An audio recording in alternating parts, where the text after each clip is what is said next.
estar nos céus. Muitos me dirão naquele dia: Senhor, Senhor, não profetizamos no teu nome, e em teu nome não expulsamos demônio, e em teu nome não fizemos muitas maravilhas? E então lhe direi abertamente: nunca vos conheci. Apartai-vos de mim, vós que praticais a iniquidade. Aí o 24 é a continuação, os dois alicerces. Todo aquele, pois, que escuta, preste bem nessa frase, irmão. Todo aquele que escuta estas minhas palavras e as pratica, assemelha-se ao homem prudente que edificou a sua casa sobre a rocha, e desceu a chuva, e correram os rios, e assopraram os ventos, e combateram aquela casa, e não caiu, porque estava edificada sobre a rocha.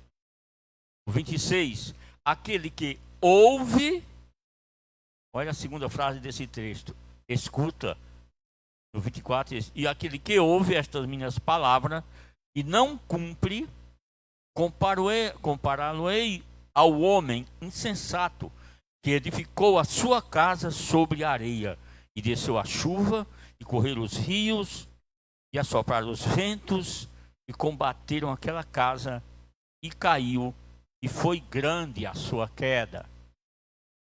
Continuando o versículo 28, e aconteceu que, concluindo Jesus este discurso, a multidão se admirou da sua doutrina, porque ensinava com autoridade e não como os escribas. Louvado seja Deus.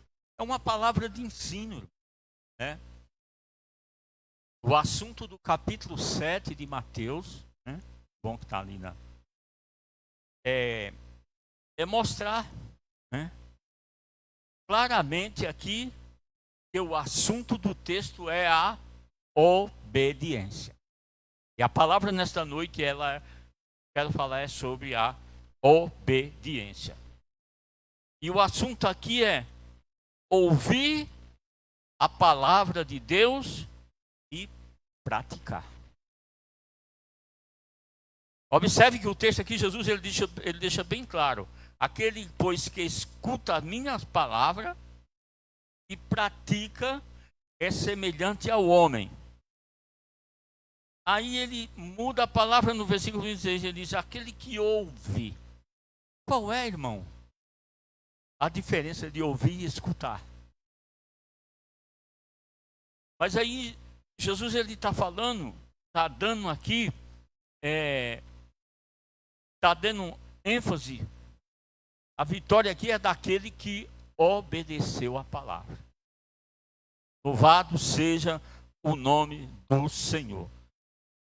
Toda vez que Jesus pregava, irmãos, ele sempre tinha a finalidade da sua pregação. Fosse para o escriba, fosse para o fariseu, toda vida que ele pregava, ele tinha uma finalidade para a sua pregação. Os irmãos já vão entender.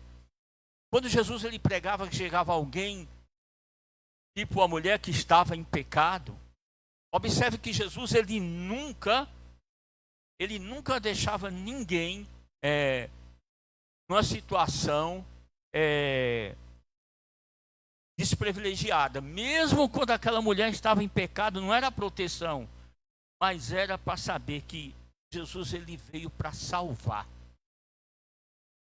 Jesus ele veio para repreender o espírito imundo.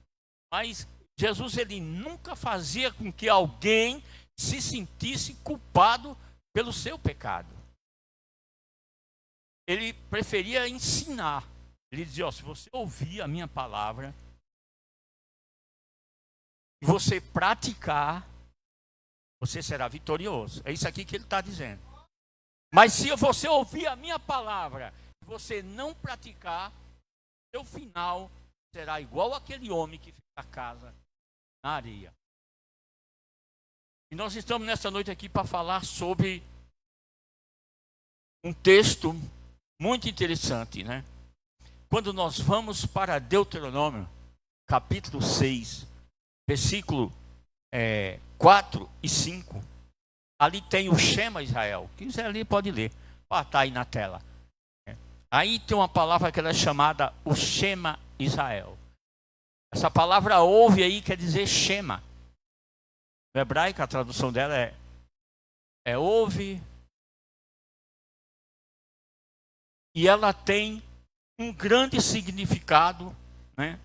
Porque Jesus está aqui falando para alguém que conhecia a palavra. Se eu falar o Shema Israel para alguém que não sabe, ele vai ficar perdido. Mas o judeu sabia muito bem. Porque ali é a base da vida do judeu, né? E Jesus disse que ali também era o maior mandamento, né? Eu já vou até lá para os irmãos ler. Está aí, ó, na tela. Ouve, Israel, eu sou o Senhor teu Deus, o único Senhor. E as escrituras, irmãos, para o judeu, essa aí continua sendo a base da fé deles. Mas no versículo 6, coloca o 6. E esta palavra que hoje eu te ordeno, não, aí é o 5, não, é o 6. Volta o 5, irmão. O 4, por favor, o 4. Ó Israel, eu sou o Senhor teu Deus, o único Senhor. O 5. Amarás, pois, o Senhor teu Deus de todo o teu coração, de toda a tua alma, de toda a tua força.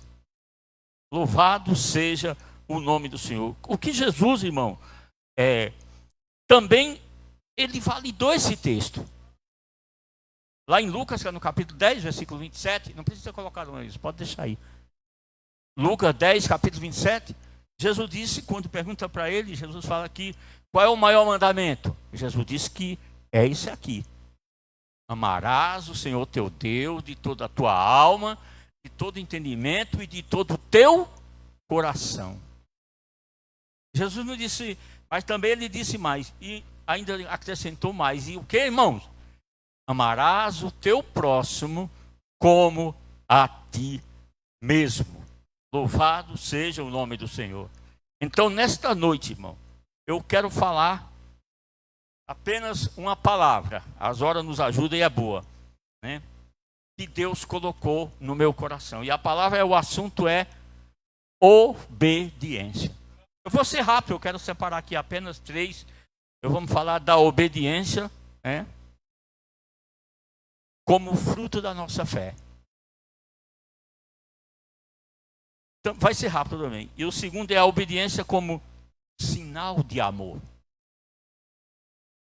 E o terceiro é a obediência como um caminho para a santidade. E o quarto é a obediência como uma demonstração de humildade. E o quinto é a obediência como fonte de paz e alegria. E o sexto é a obediência como preparação para a vida eterna. Aleluia. Irmão, ser obediente é muito bom. Obedecer ao Senhor, obedecer a sua palavra é muito bom. E voltando aqui, eu quero que os irmãos entendam, Deuteronômio capítulo 5, né, capítulo 4. Ouve, ó Israel, eu sou o Senhor, único Deus. Aí, amarás, pois, o Senhor teu Deus, de todo o teu coração, de toda a tua alma e de todo o teu poder. Há umas traduções que diz de todo o teu entendimento, né? E aqui, como eu falei, o texto da palavra hebraica, irmãos, significa obediência. Essa palavra ouve, ela traduzida para o hebraico, ela é Shema, que quer dizer, Shema ou Shema, que quer dizer obediência. Louvado seja o nome do Senhor. Então, traduzido aqui é escutar, é dar ouvido, significa ainda ficar consciente de algo que foi falado e você entendeu pelo seu ouvido. É por isso que a Bíblia diz dessa vez, diz muitas vezes, né? Quem tem ouvido, ouça. Todo mundo tem ouvido. Mas no hebraico é diferente, a tradução, sabe, é aquele que ouve, aquele que escuta. É o que Jesus disse ali no texto. Aquele que guarda a minha palavra. Ele é semelhante ao homem que fez a sua casa, ele edificou na rocha. Aí nós vamos ver aqui como nós fazemos para edificar a nossa casa na rocha. Como agir de acordo com a palavra de Deus, né? Em todos os livros, irmão. Se você for pegar da Bíblia, ela tem a palavra obediência. Os livros, seja direto ou indiretamente, ou falando de uma forma indireta, mas tem a palavra obediência. Porque em hebraico ainda tem mais umas 3 palavras que significam a mesma coisa. Ainda mais, obediência e submissão. Mas aqui adiantando, irmão, eu quero falar aqui do relacionamento nosso com Deus, né? Do amor. Aqui, esse texto está dizendo bem claro que o relacionamento de Israel com Deus, esse texto aqui chama Israel, era para Israel, né? É para o povo de Israel, e até hoje eles têm isso aqui como, né, como uma base da sua fé, da sua religião. Aí se você ver lá no versículo 5, lá para baixo, o 6 vai descendo, aí vai dizendo que ele ia colocar uma fita, colocar um nome, colocar na testa, né, que é o que hoje o judeu usa, né? Ele posta na testa para rezar, o tal, que ele usa. Mas isso aqui, o nosso assunto não é esse, o nosso assunto aqui é a obediência. Mas também devemos lembrar que o amor era a base do relacionamento de Deus com Israel. Tanto que ele diz, né, que amarás. Era para ser o amor. Mas Israel não cumpriu a sua parte. O seu mandamento do coração não foi considerado. Aí, agora podemos até dizer, até Jesus falando, a interpretação que Jesus deu. Aí Jesus disse, né, a mesma coisa. Quando perguntaram para ele, os fariseus chegou, qual era o maior mandamento? Ele disse esse: amarás o Senhor teu Deus de toda a tua alma, de todo o entendimento. Eu vou ficar com a minha tradução antiga que diz, e de todo o teu coração. Louvado seja Deus. Irmãos, como é que alguém, né, pode, né, amar o Senhor teu Deus de toda a sua alma, de todo o seu coração e de todo entendimento? Você já pensou? É difícil fazer isso? É muito difícil amar o Senhor Deus de toda a alma, de todo entendimento, de todo o seu coração, né? Mas aqui a gente sabe que é fácil, irmão. É muito fácil você amar o Senhor teu Deus de toda a tua alma, de todo o coração e de todo o entendimento. Como? É só você deixar que Ele seja a prioridade da sua vida. É só que aquilo que você acha que é muito importante, aquilo que é mais importante para você do que Deus, e você dizer, não, Deus é mais importante. Isso é colocar Deus em primeiro lugar da sua vida. É muito fácil, irmão. Ah, mas amar a Deus é muito... Não. Você agrada a Deus simplesmente fazendo isso, deixando Ele dirigir a sua vida, deixando Ele dirigir o seu caminho, deixando você estar sempre sendo guiado, sendo dirigido por Ele. Tem muita gente que não confessa a Deus em nada, não pede orientação a Deus em nada. Aí quando as coisas acontecem, ele diz, ah, meu Deus, socorre, mas você não pediu, você não deixou Ele dirigir, você não entregou tudo nas mãos deles. E aqui nós estamos vendo o que diz a palavra ouvir, né? Ouvir. Então, depois que nós ouvimos a palavra, entendemos, né, que a prioridade é colocar Deus na nossa vida. É colocar Ele em primeiro lugar. Isso é amar de todo entendimento, de toda a sua alma, de todo o coração. Até porque... naquela época, a sede da alma, do entendimento, era tudo considerado o coração, né?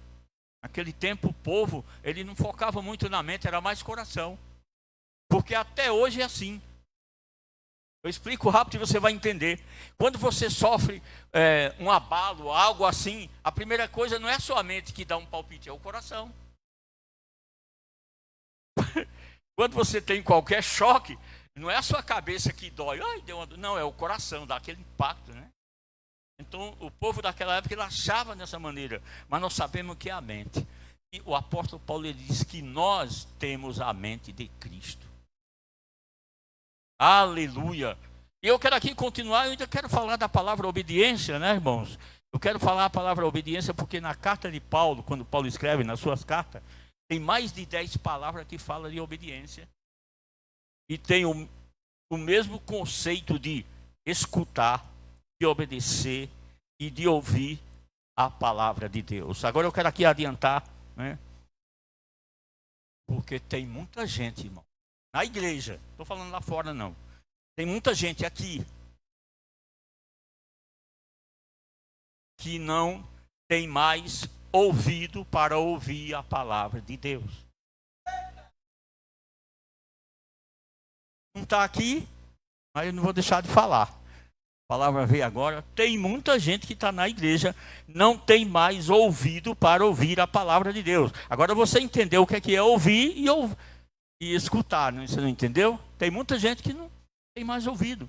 Não tem mais ouvido, não dá importância, quer viver de qualquer maneira, quer viver de qualquer jeito, acha que simplesmente a igreja é um clube, vem aqui no domingo, adora, vai embora e tal, e acha que a vida cristã é isso. Não é. A vida cristã é uma vida de compromisso.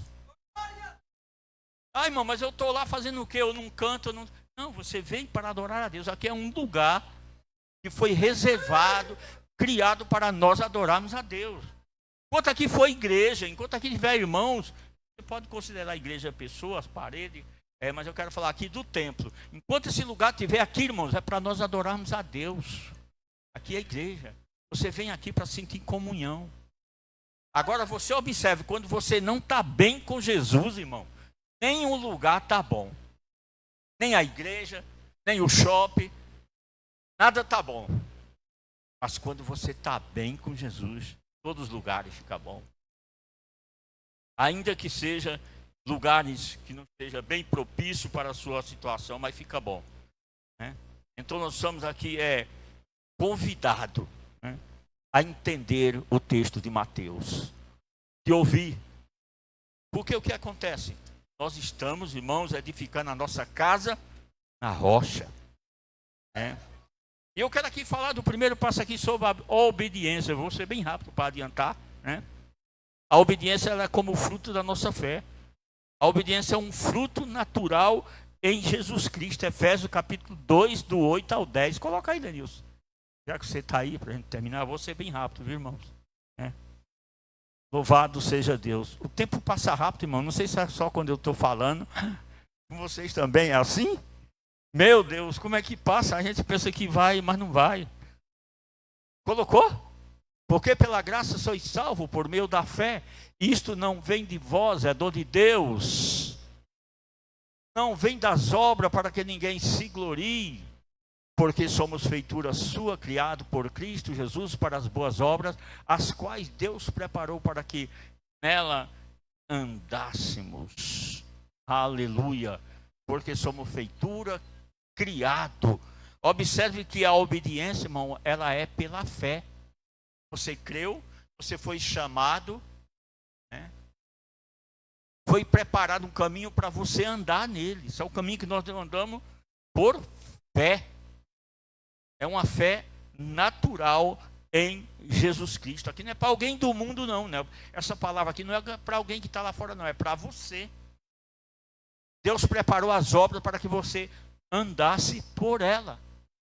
Louvado seja o nome do Senhor.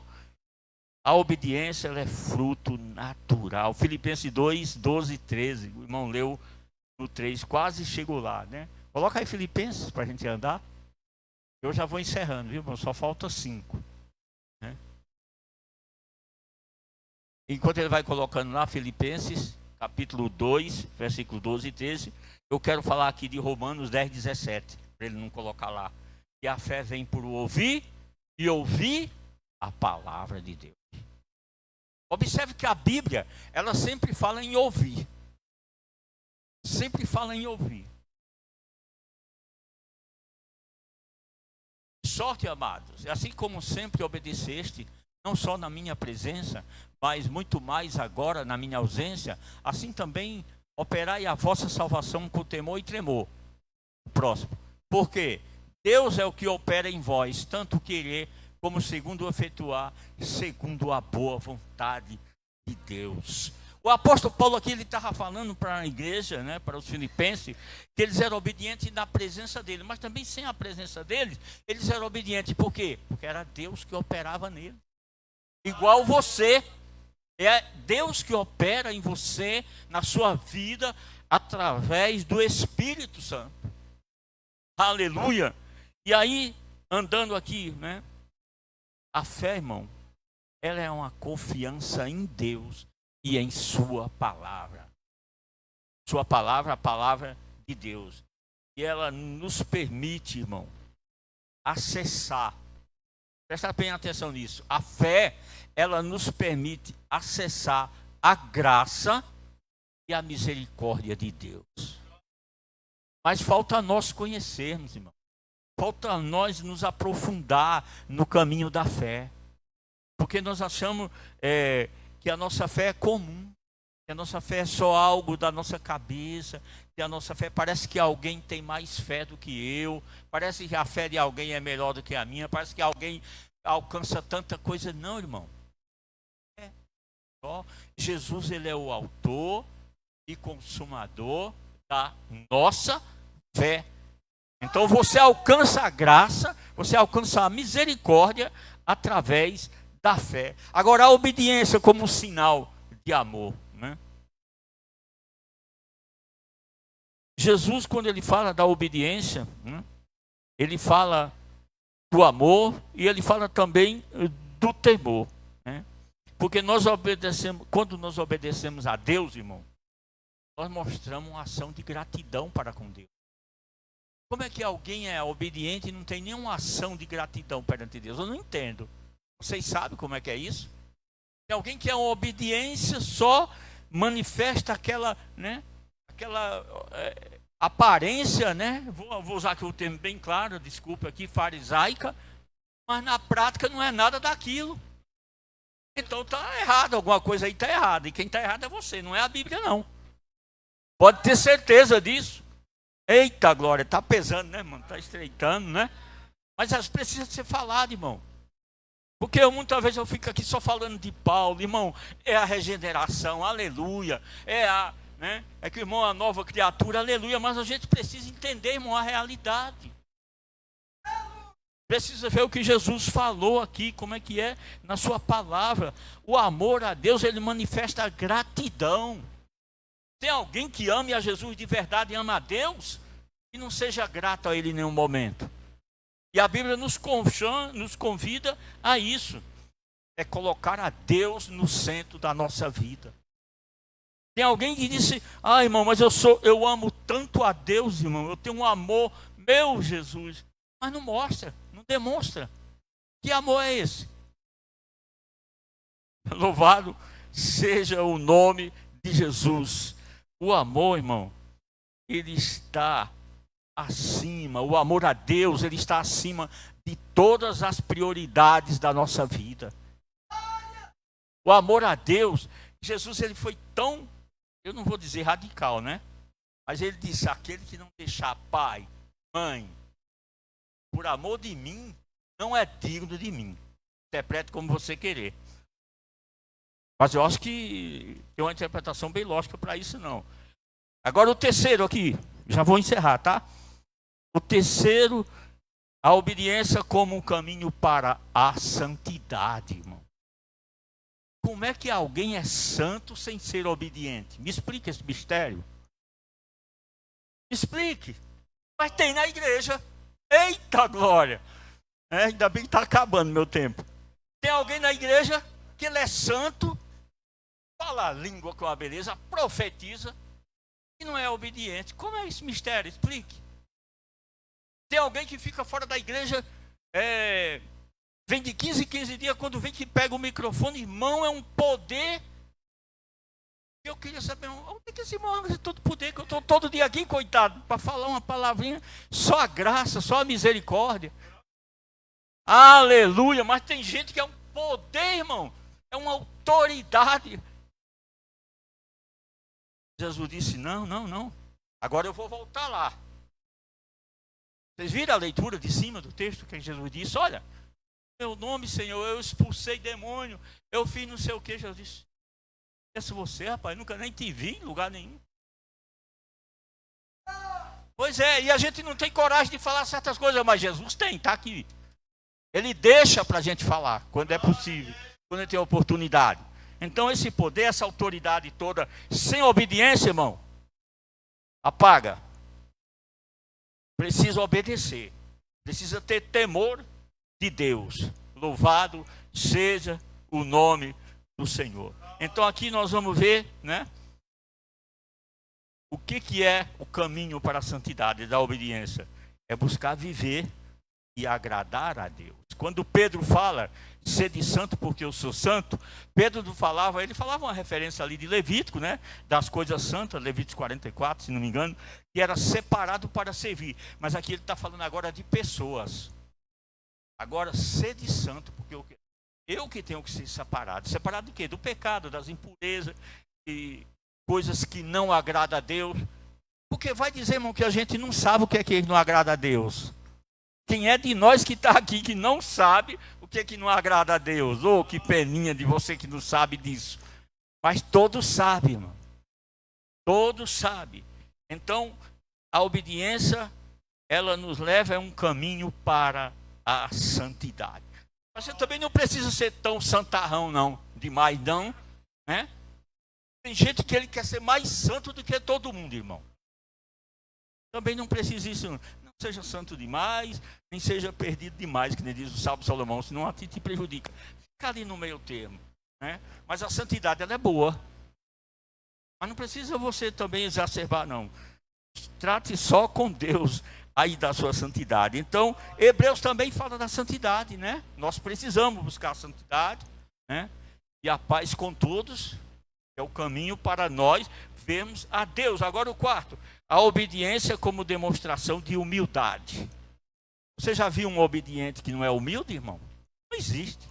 Vou voltar na mesma tecla. Parece que é a mesma coisa, mas não é. A obediência como uma demonstração de humildade. A humildade, irmão, ela é uma postura de coração. Ninguém consegue ser falso numa humildade com a falsa humildade. Porque ele até começa, mas uma hora é desmascarado. Uma hora a humildade dele estoura e ele vai dizer, mas fulano, não acredita, aquele lá, pois é, aquele lá, não era nada do que ele falou, não era nada do que ele disse. Amém, irmão? Dá um glória. Aleluia. É, irmão, a palavra de Jesus é muito sábio. Aqui é Jesus que disse, né? Jesus mandou falar, né? Então a obediência como demonstração de humildade, postura de coração. Eu nem vou ler Filipenses 2, 5, 11, eu vou passar já para o quinto, para que nós possamos encerrar, né? E ler uns textos, vai demorar muito. Mas ainda tem a obediência como fonte de paz e alegria. Essa aqui eu falei outro dia, né? Da diferença de paz, de felicidade e alegria. A felicidade é aquela que você está com o bolso cheio de dinheiro, uma casa bonita, um carro bom, todo feliz. Aí, a felicidade, né? E a alegria, mas no dia que seu dinheiro acabou, sua conta, a felicidade acabou. Agora, a alegria, agora falando daquela de Deus, aquela que Paulo escreve aos Filipenses e disse, irmãos, regozijai-vos no Senhor. Terceira vez, regozijai-vos, alegrai-vos no Senhor. A terceira vez, regozijai-vos, alegrai-vos no Senhor. E ele estava onde? Preso. Aí é a alegria de Deus mesmo, porque o camarada está preso. E ficar confortando os outros ainda, né? Então, a alegria, né, traz paz. E o mesmo Paulo, quando ele escreve lá em Romanos, capítulo 5, versículo 1, ele fala da paz, né? Sendo justificado, nós temos paz com Deus. E o sexto é a obediência como preparação para a vida eterna, irmão. O crente obediente, né? O crente que é obediente, ele se prepara para a vida eterna. Ele está sempre buscando se preparar. Como? Orando, jejuando, lendo a palavra, congregando, né? Eu louvo a Deus pela vida dos irmãos que está sempre aqui todo dia conosco, né? No dia a dia. Irmão, o que você está fazendo é colocando Deus em primeiro lugar na sua vida. É colocando Jesus em primeiro lugar na sua vida. Amém? Que Deus abençoe, irmãos.